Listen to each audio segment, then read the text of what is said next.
Then I'll go get she ride on. Piano. Oh, when if you look at what you do negative, that is, you do popular in negative way. Look at thousands of people in a game back, if not million. All I forget she can Apple. If you load the idea, if you load the idea, can just make short video. Can go surgeon, can walk more, can zoom. Oh, my candidate say Ogechi today. Hey, Ogechi, hey, if you mela maka, if you mela maka, if you marry the man, if you marry the man, Ogechi, oh, if you marry the man, if you marry the man, if you marry the man, if you marry the, if you marry the man. And then on a back, whoa. Ogechi, you will live long. Ogechi, you will come out strong. Ogechi, you will do this. Ogechi, you will do that. Ona fuge no hope saga anymore. It's not a saga talk.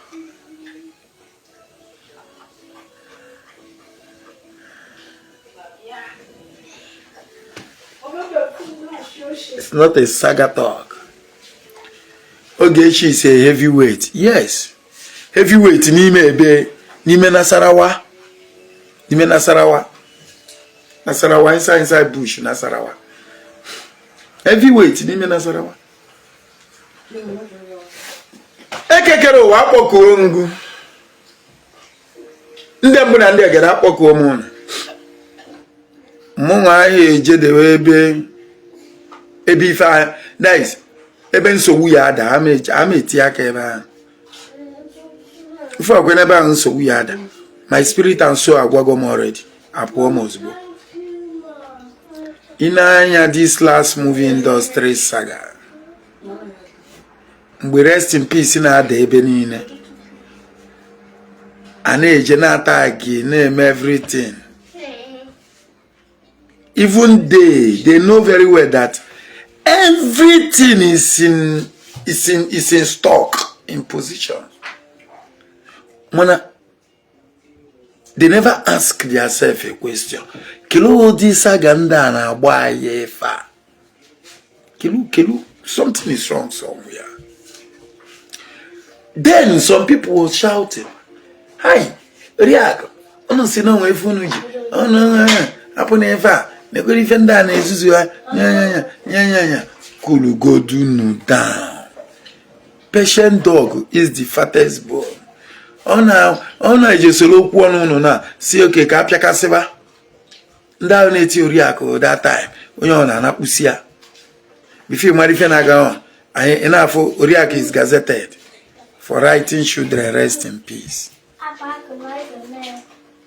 Oriakụ is gazetted for writing mama mmadụ rest in peace or papa mmadụ.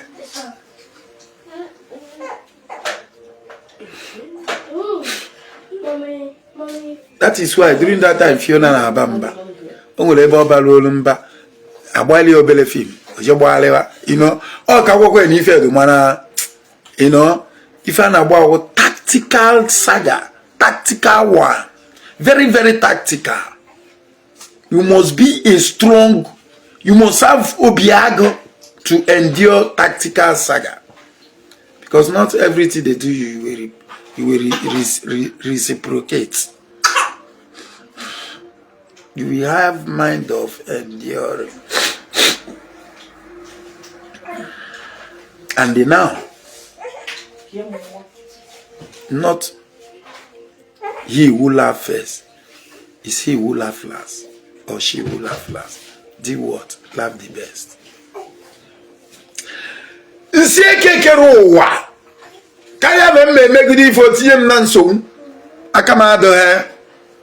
Exactly this is what happened to Ogechi Okeke Njaka. She wrote people's children rest in peace with another page, gallivanting, thinking that she's winning. But before she know, the rest in peace she wrote people bring her mostly down. The rest in peace. She wrote to people, children, mama, papa, even bring her down. She thought that she was climbing. Before she know, brrr, bah, or that, boom. But before they notice it, it has been too late. I'm too surprised. I'm too surprised.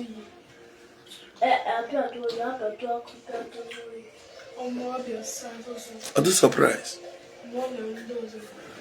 That is why in Kuchine can nanya wisdom. Use your former.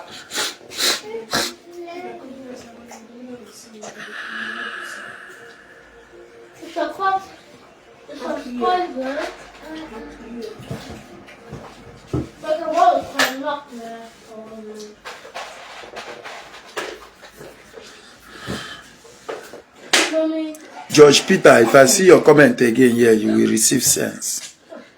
Sure, and be sure and you think that I'm supporting Ogechi. What is wrong with you? If you are not a newcomer here, you must be old comer. What is wrong with you? Come on, go and sit down. Come on, Jelly, apple negate. Just salon negate, fella. Just salon negate, fella. Come on, go and wash it. You must be a tactician. I'm on in English here. Tactician. To defeat some evil.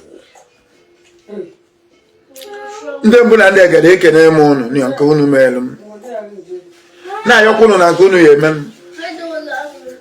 Oye si ni fe na ma enwu isi egbuli isi eti omo gwe isi.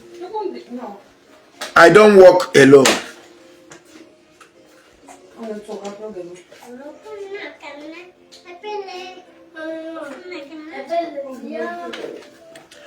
Apunu Ujunwa. Ujunwa is not our pro. Nanya, pay attention.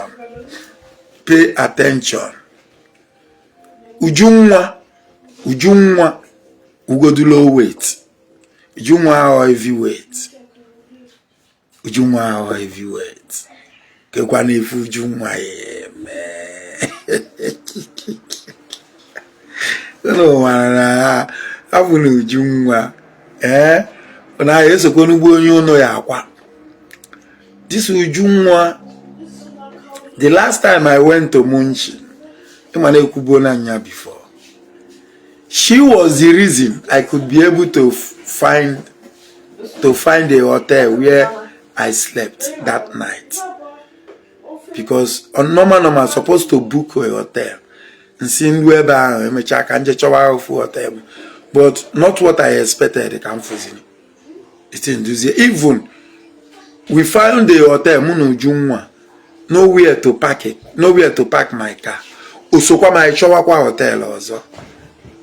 She tried for me that night. Very, very, very, very. Onologuka lioness. She fought like a lioness. But I was surprised when she said she's stalking my things, maybe snapping my, so many things.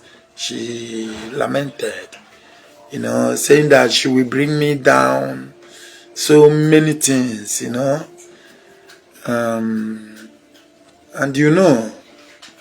somebody like me, I'm not that kind of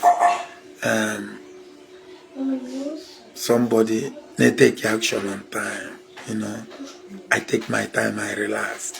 But I have washed deep. What will I do to Ujunwa?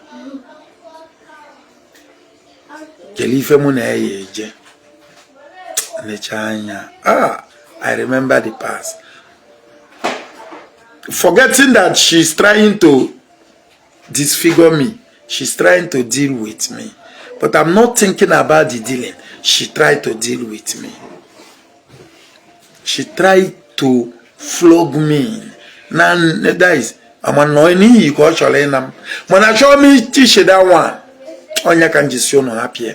Because when Fudeba na kion na commence, unless no ptal come mad, oko wali, oko akwe na, imana nyawa na kota kwa no, oko akwe na oko wali. Emecha self can mayor block.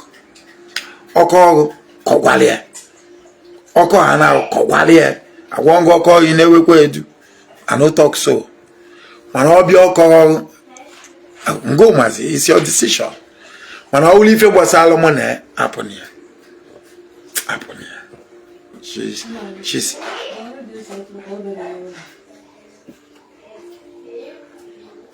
ule follow ya salo I just such happening.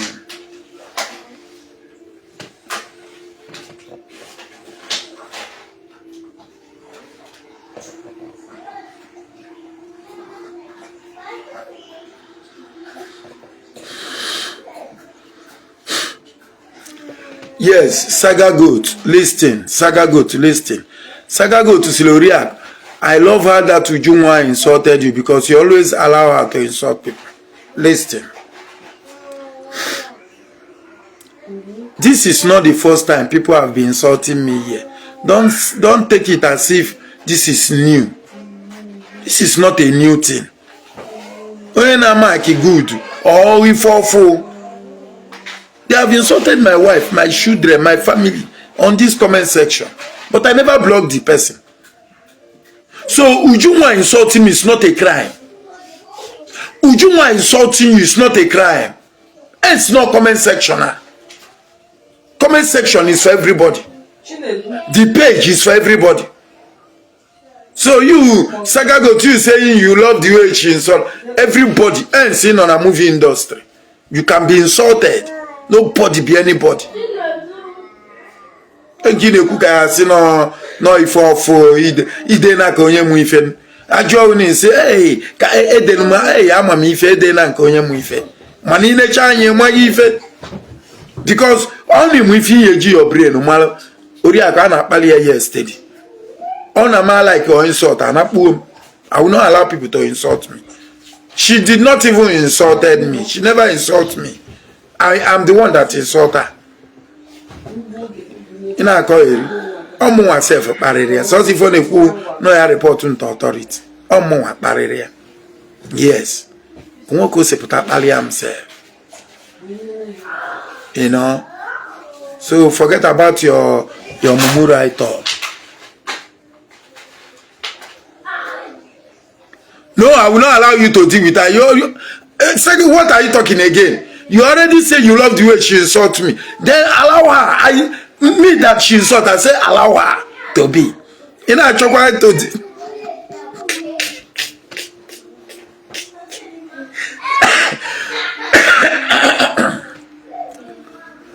Let me tell you what she did for me. You yourself, you cannot do it. Although you can do it. You can do it. Maka monkey is equado. A monkey is equado. But that is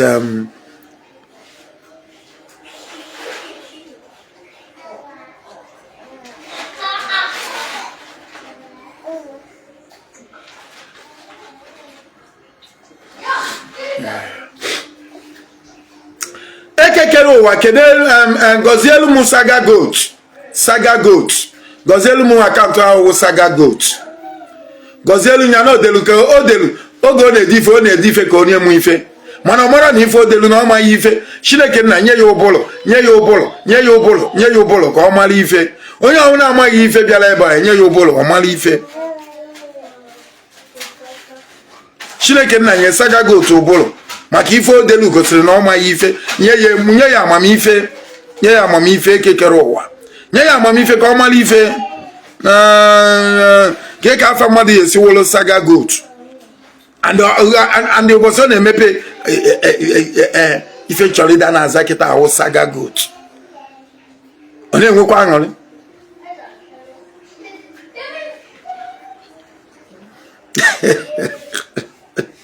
Saga Goat. Saga Goat. Asi Chineke na nye Saga Goat amamife to shi na-ede ise. Bịa to shi ebe edo ka nkwa akwụ. Ọ ka go na Saga Goat kọwakwa.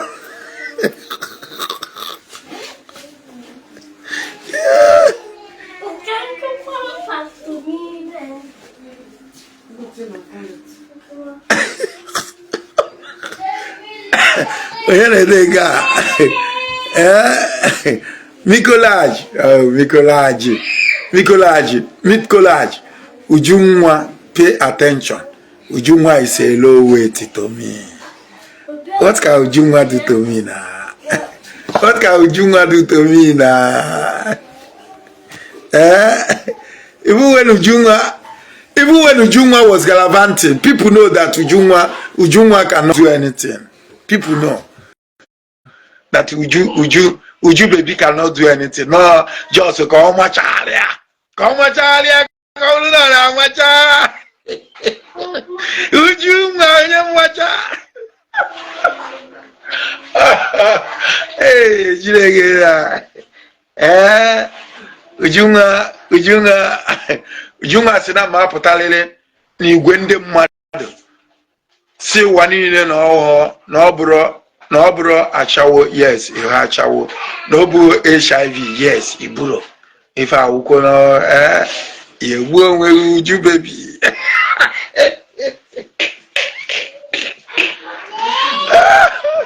Uju baby yewu onwe mana iya bachala anya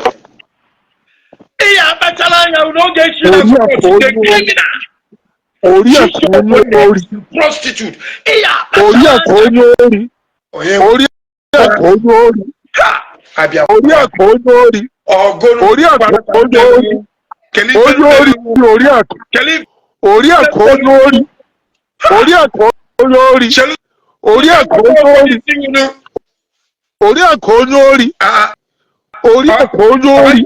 Oifa gwa gubia.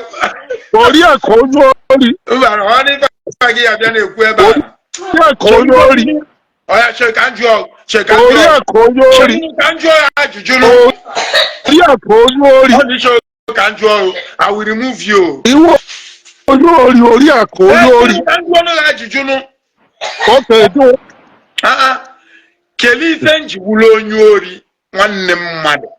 My guys, nwanne mmadu, you are my brother or sister. Gwagodu mi fenji wule onyori. Ewe niwe. Relax ya ku gwa moku. Ori akonyori. Mbanu na anya my brother. Criminals. Ori akonyori. Mbanu my brother chelugo do not wuli fe melueme. Chelunu I like okonu mi fi na eme. Oitaki emelueme atlingo kelu kan si wulo onyori. Kowalum. Ori akonyori nice. Oh. All right. Ori akonyori nice. Ori akonyori nice. Na bigo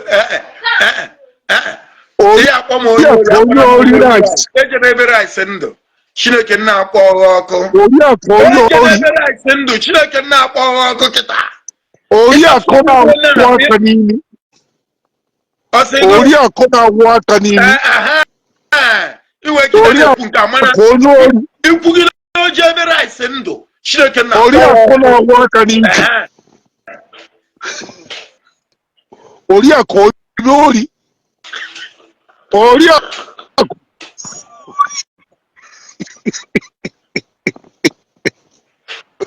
akonyori.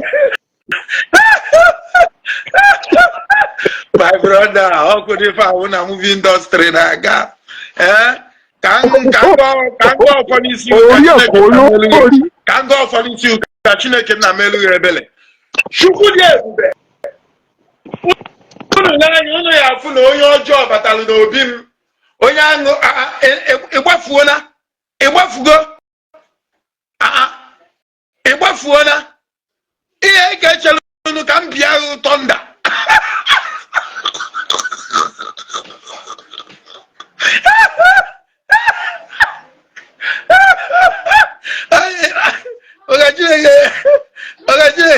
Ogajilege. Ina kwati ọsọ. Ike echelu nu. Unu na-achụ. Iflu ka nwonyere aka ni pop.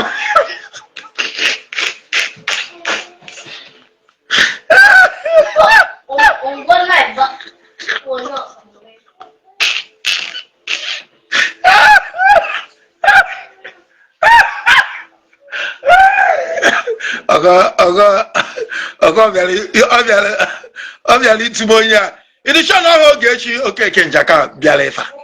I want to show Ogechi Okeke Njaka because what Ogechi cannot do does not exist. I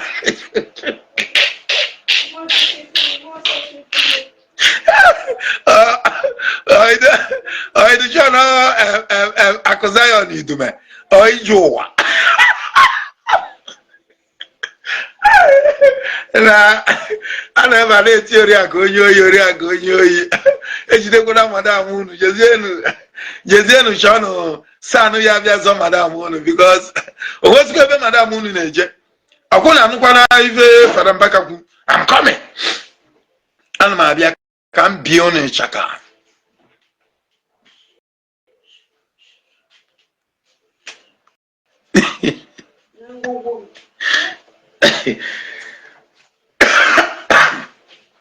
okay.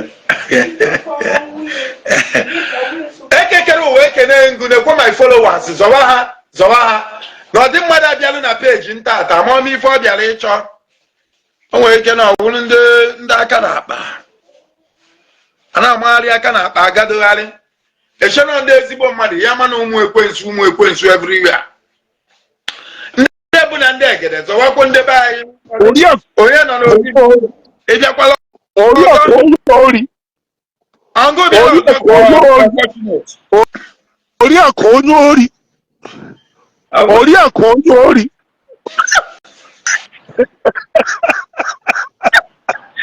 my brother, actually can go for this you. Ori akonyori. Ekekere ụwa na-ekwe onye ọjọọ bịalube m. Lekwa na onye na-agba na awa na-akpa awa ebe ọgbakwa n'ọsọ ọzọ.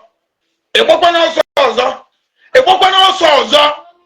Nọ ịnụnụ ka m bịa ha ajọ mmụọ n'isi ka ewulizi ala gawa. Etu isi akpọ m onye ori ije ọ nọ na nwaanyị ijekwu nwunye onye ori ka ya ada akpa. Achọrọ m ngọwa ụfọdụ isi ụkọcha asị ngụ kwuruzie gawa. Asị ngụ kwuru gawa. Ijekwu nne gị tụọ ya onye ori. Ijekwu nna gị tụọ ya onye ori.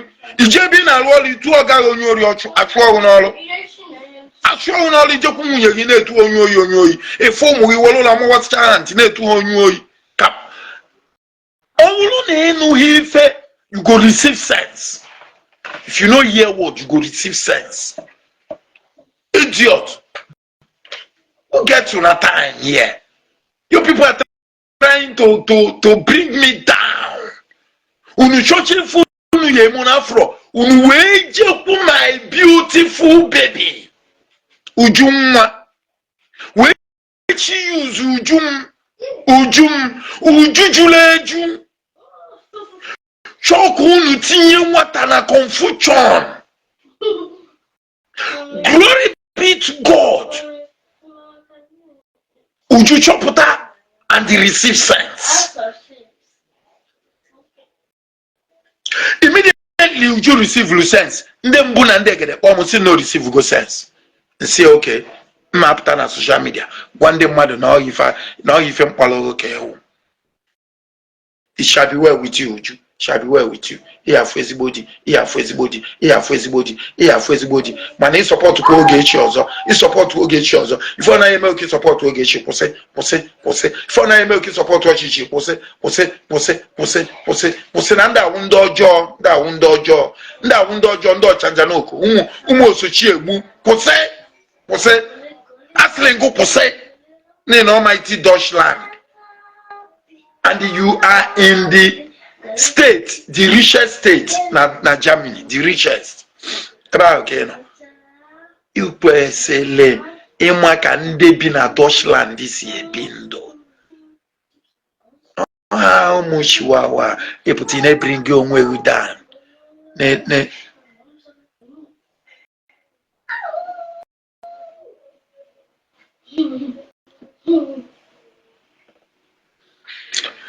No, that person can never be Uju. No.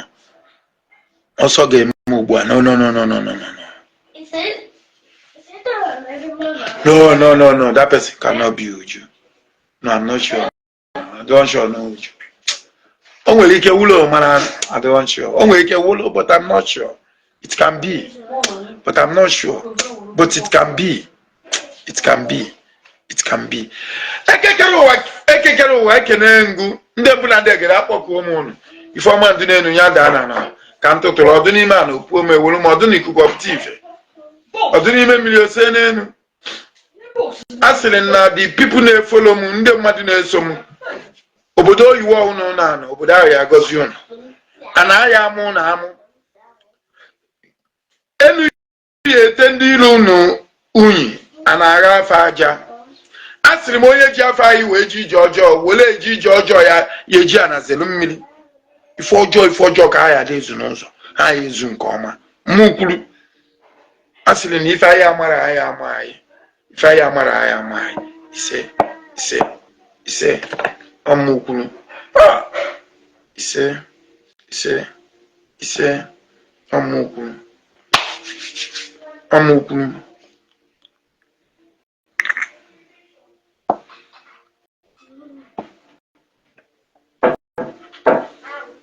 ọmụkwulie ife anyị ama anyị fọ na ya emenụ ya me seji akara ya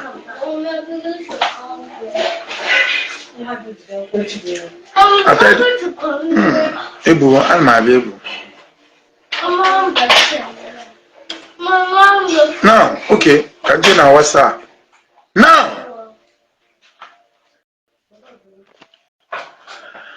Ogechi ntị ọnụrọ egbuli isi ntị eso when we were shouting Ogechi, you are committing atrocities, you are committing abomination. People don't listen. I remember when Ogechi was saying Fada Mbaka agbulu mmadụ wee bi nyili mmadụ ebe ọ na-eme ekpele na Fada Mbaka atụwasịrị ụmụ nwaanyị ime ndị mụrụ ya nwa na Fada Mbaka na agwọrọ na-eje na nke nwa dibịa. Ogechi said a lot of things. I remember many of them, both Alicia Travel. Yes. I remember Alicia Travel. I remember Fortunate. I remember Kelonyozo Hakankono. Both to Dizzy Empire. There are many of them. They were chanting, shouting, preach on, Okarisia. Now why?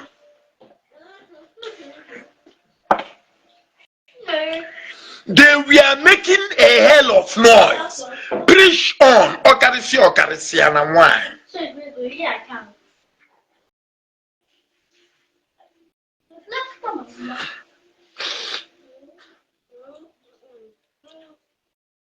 They started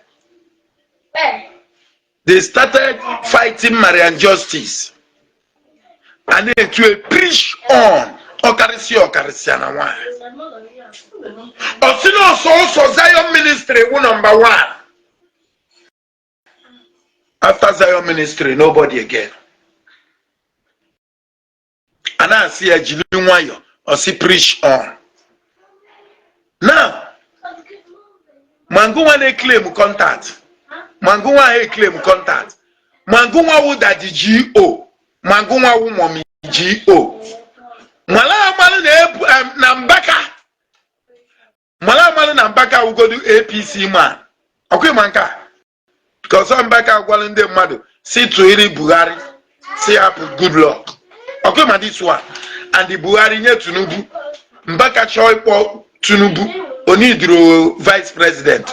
Mbaka doesn't need anybody. Mbaka doesn't need anybody. Kita akono ya mana contact carry contact.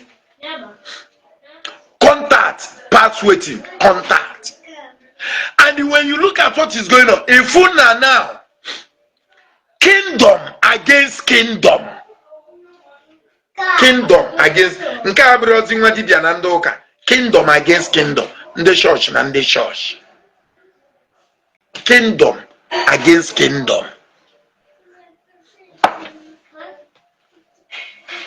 I have never. Let's listen. Remember, some weeks ago, many weeks ago, I was here lamenting over one lady called Ogechi Njaka or what?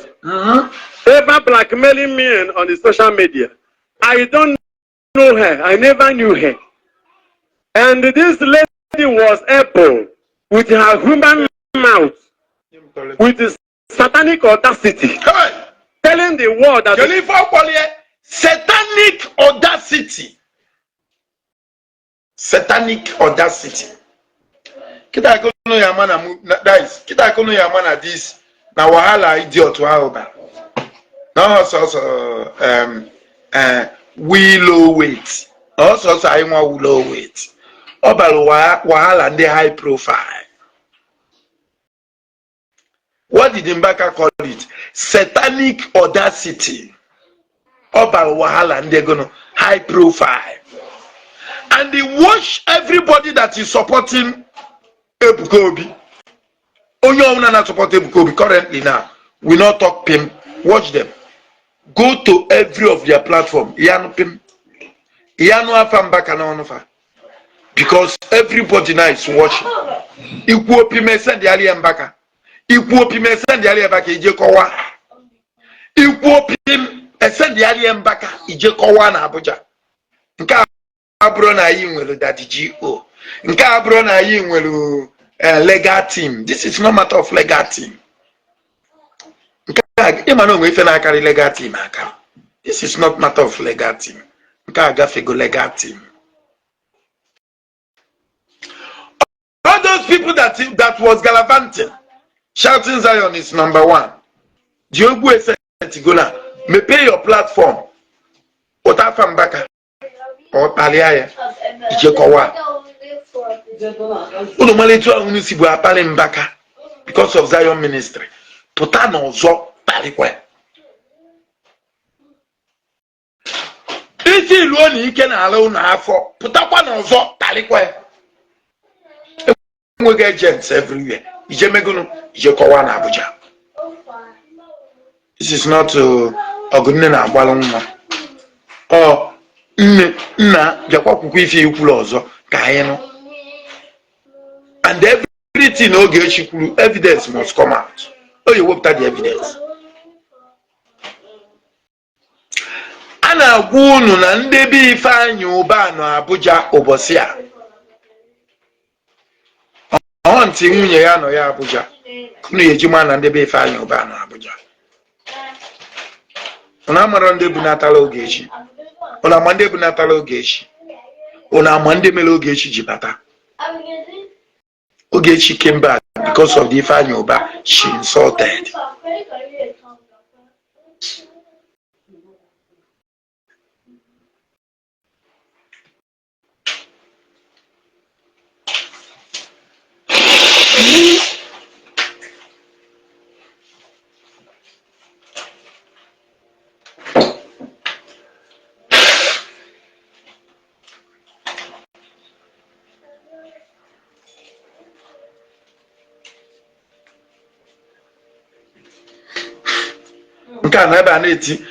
Leave matter Ogechi is coming out biko. Onye sile no ya apata. O nwe right inye bail bond. O cover nwo di bail. Opata. Opatazie for 6 years, 5 years. Onwe ebe oyeje. Oya no na Nigeria na eje court. Bosi owu ni ipe malie ojewe sanko.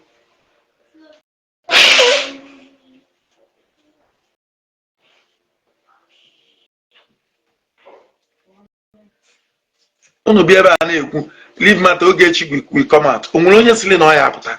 Aye nye ebe Ogechi will come out. Is Ogechi free? Or Ogechi will come out. Will if you are now Moriak leave matter Ogechi will be free.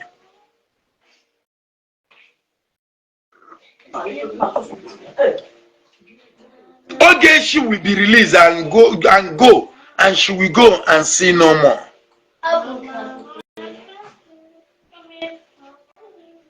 Bingos. Preach on. As an evidence, where me, Father Mbaka? I don't know whether it's the Father Mbaka of my own, because I'm the only Father Mbaka I know. Was hiring native doctors to attack Ebuku, Father Mbaka. And she said she had evidence. Please, before the altar of God here, I've never done anything like that too. Listen, because some of them are saying, if it is not true, had Mbaka denied it. So I am standing here before the altar of God to deny it, and I wait for the so-called Ogechi to submit that evidence. Otherwise, Kama will hammer her life. Hey! Oh yeah, watch. Thousands of people was there shouting amen. When Mbaka said, Kama we hammer her life. Mbaka said that, Kama we hammer her life. Thousands of people was chanting amen. Thousands of people was shouting amen. Unana know that. Okununa know that. Unu ya ama na this life. This life is very deep. Mbaka Selena Kama we hammer her life. Thousands of people were shouting amen. Well, Mono. Now this is not a saga talk anymore. Toshi, come outside from your hideout. Toshi, put up from your hideout. Will you your account to put an ADF in there? Will you your account put an ADF in there? Kijekowana Abuja. If you can not use your account, put an ADF in there, then you are a stupid person. I'm sorry to say this. It won't go back.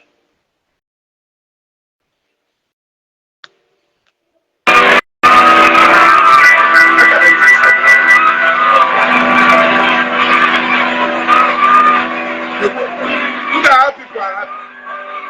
Just look at it. May the Lord whom I serve continue to deliver me.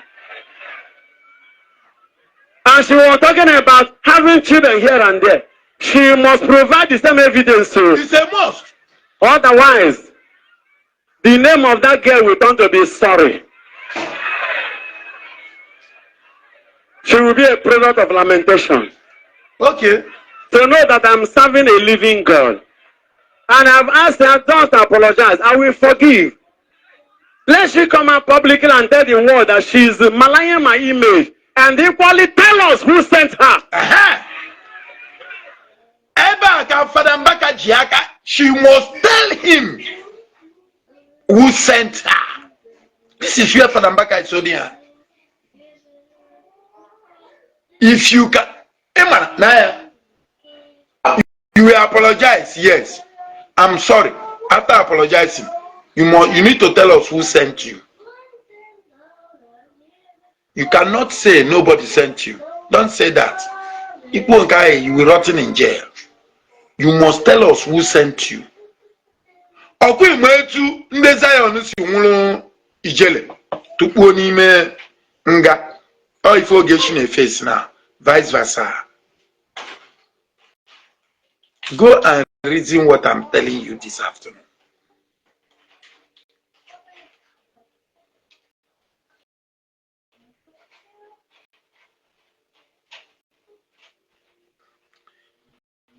J-Pack told her she should bring out the voice note. J-Pack told her, you told me that you are a mad person.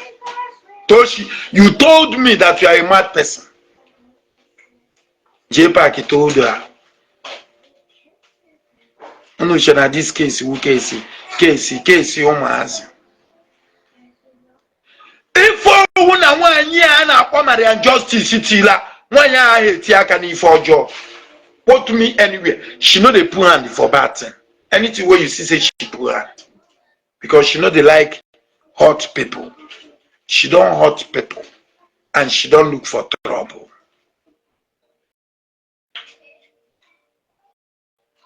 If you Father Mbaka till on. If any no Ogechi major, ye ti on na di open.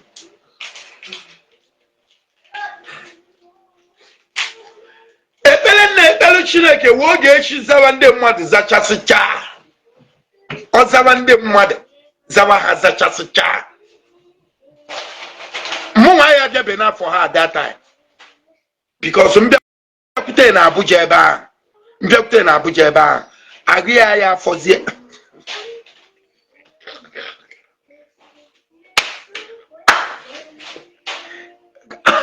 Maka Chineke mbịakwute na Abuja dị agụ ya afọzie.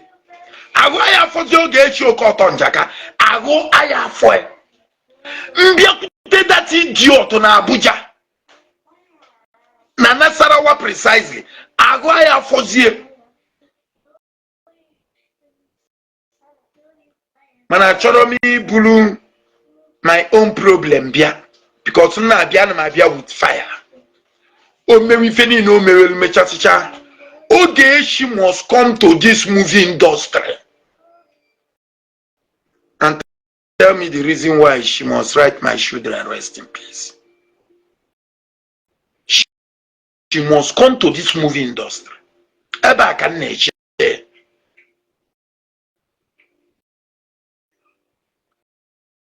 aka na-eche. Here is my petition. My petition. Nya ebe. My petition is here.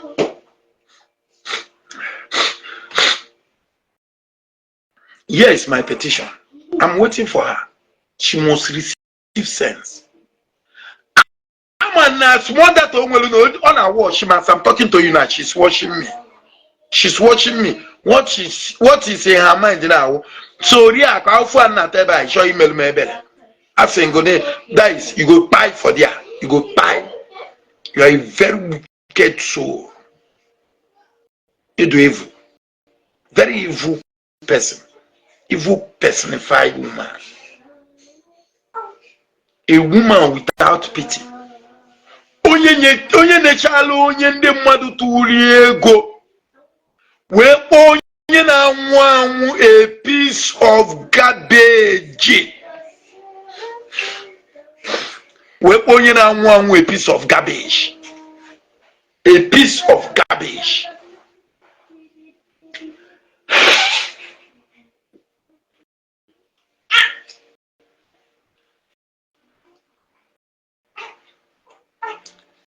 Nature means to be a piece of garbage.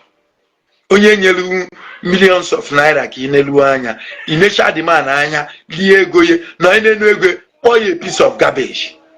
Another karma that will come is Shishi Oboipuya, the prostitute of London. You will be the next karma. That man is from Imo State. Imo State precisely. Nwoke pụtara sini na fight justice. Eputakwazie na abu the man on. What happened to Ogechi will reach you. Put me anywhere. You must receive any bad thing you do against Mr. Obi. You receive it. Let's preach on. She must tell the world who gave her that satanic assignment. Until she does that, she will not be free. Those who are locking her in the prison have not even come. I'm not yet part of that drama. I'm still waiting for her as a priest. If she's fast, I will forgive her. But if she doesn't do these two, one, deny her allegations, and number two, tell the world who gave her that assignment, because I know she's working for somebody. God bless you. Otherwise, Father Mbaka, who is here busy worshiping the blessed sacrament, quoting the Bible, dancing with you, worshiping the Lord, ministering the word of God, helping the poor masses, ever making the same prayer. Whatever I will not use to help the poor, let it never come to me. Whatever I will not use to help the church and help the poor, may God never give it to me. As a covenant prayer. When do I have time to attack people? That I don't want to see people growing up. I don't want that I'm a jealous. Which Father Mbaka? I know what I am protecting. If I open my mouth, many glasses will break. Hey! Kingdom fighting against kingdom. If I open my mouth, many glasses will be breaking. I want you, go Ogechi Okeke, when you were sitting beside Akozion, or should I say Akozion was sitting beside you? All of you were gallivanting. I see them when the technician, the name magic. Na Zion and when the name magic in a court. A chalky jilin the name magic rope for everybody. Casting and Oyang issue. After your gallivanting, you are the one that they roped in.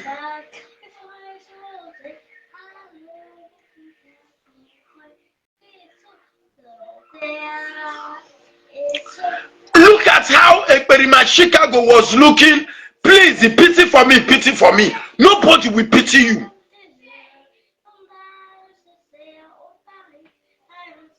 You are too evil. If you work with sword weapon. If you work with sword weapon, you must suffer. You must suffer. Tagging children, rest in peace, is unforgivable offense. Unforgettable offense.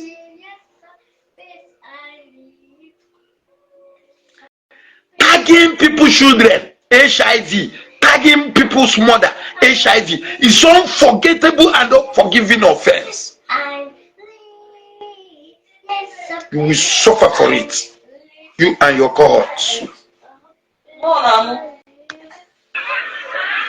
I've told them, continue to do what you are doing. What is real will last.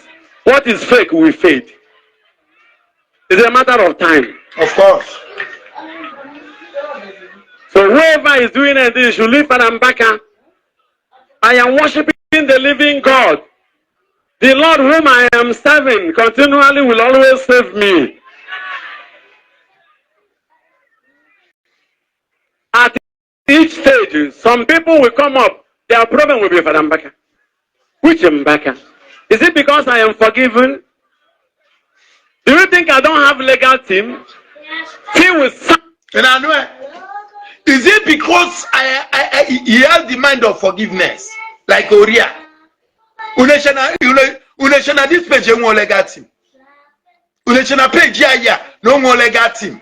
Unashana page no legal team. You people thought that this page don't have a legal team. Are you with the legal team? Okuno na anu anyi na award dokata Ochi Pokola na kwe Baba the barrister is not a social media call name. That is not a social media name. We have an experienced legal team, experienced one.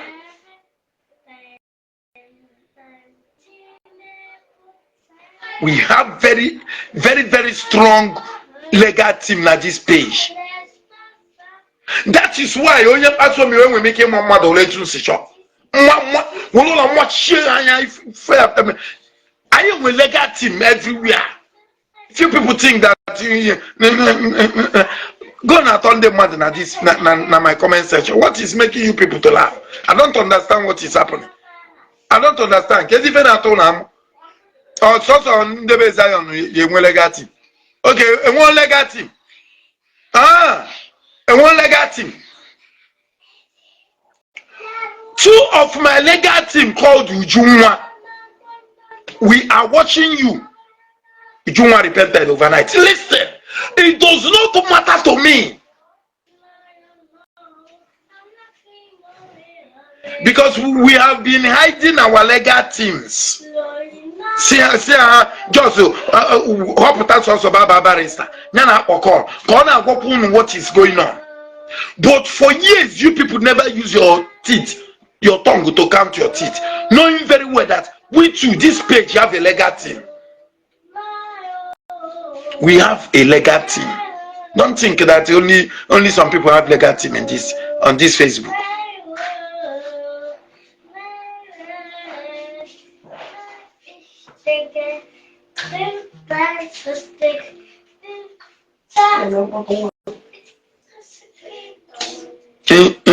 Your insurance or no?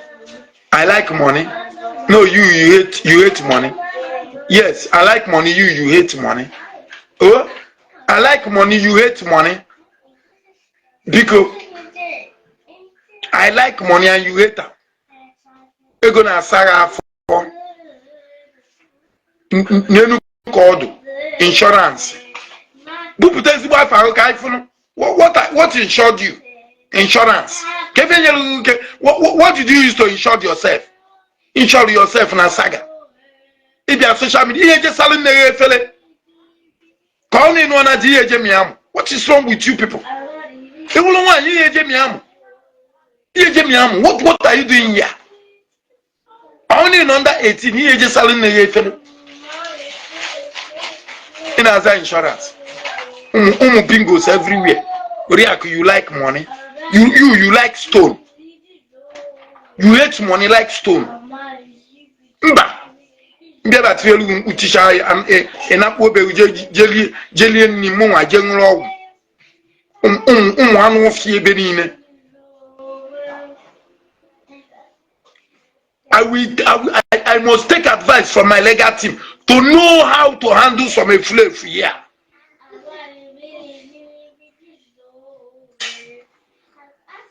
Oriaku, you like money? No, since you know me na this social media, na like ego. Or do you think I'm canceling any child or refund? Don't you know my name? Don't you know my new name? No refund after payment. No refund after payment. Are you not hearing it? Before I put that law, you think I'm stupid? Oriaku, go and sit down. You like money. Now I said, oh, wabem, ezibo mwade. I said, oh, wabem, oh. I said, ezibo mwade. I said, oh, I keep as if you want me to come mad as here, man. I said, oh, ezibo mwade. Oriaku like money. Remember, I like the Megongo, I like your Opite. Oriaku like money. No, I don't go like money. Can just can look on together. Can no react just the anything here. I don't react like money. Just the Oriaku no comma. Then you go receive sex. Just the go to Oriaku no comma. Try go to the Oriaku no comma. Then you receive sense. Bingos. Oriaku leave matter. You like money.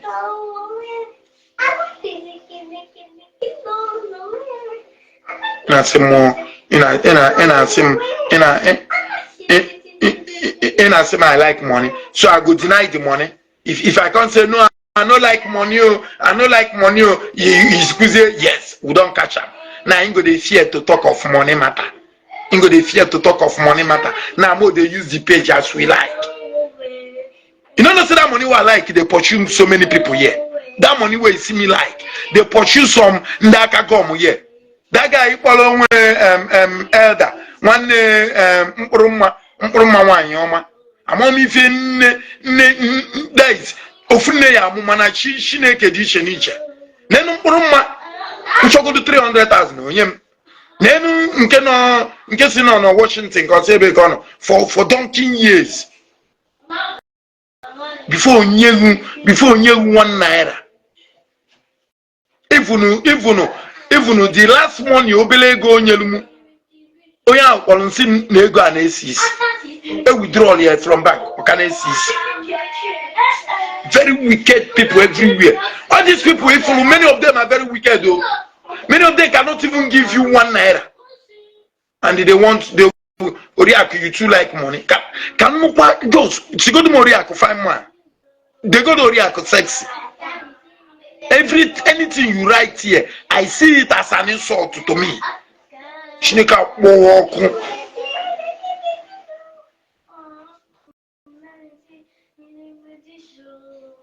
Oriaku, you like money. Can you go to also?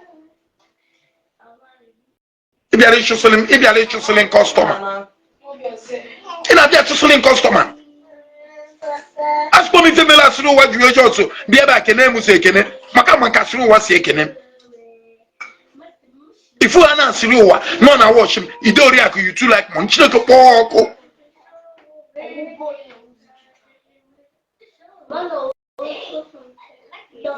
Na bi choosing munde mwad.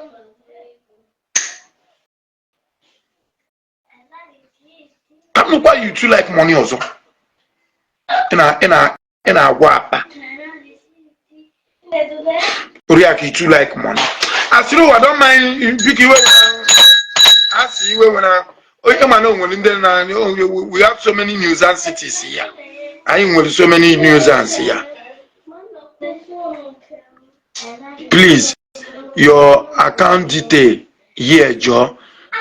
Toshi Ijoma, please, your account detail here. Go wanna support Ogechi Yenyemego. Go wanna support Ogechi Yenyemego. Go wanna support Ogechi will give me money. So now Pali Ogechi Yenyemego. Is that what you are trying to tell me now? So a chance I go get you initially Yenyemego. Initially Yenyemego. Imo on my WhatsApp, Imo on my WhatsApp. Imo on my WhatsApp. Konifu alaji onye ze Charlie Golden Ford 40 something million. Konifu ko sidelu na WhatsApp. Enyelu nya onwe ife nyeli.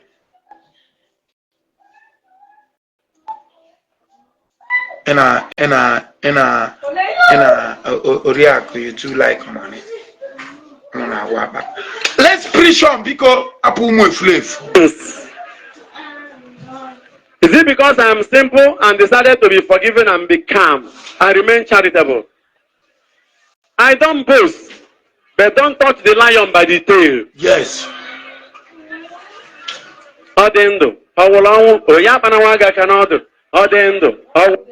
Everybody, listen, Queen Jonathan, everybody here know my WhatsApp. Everybody here.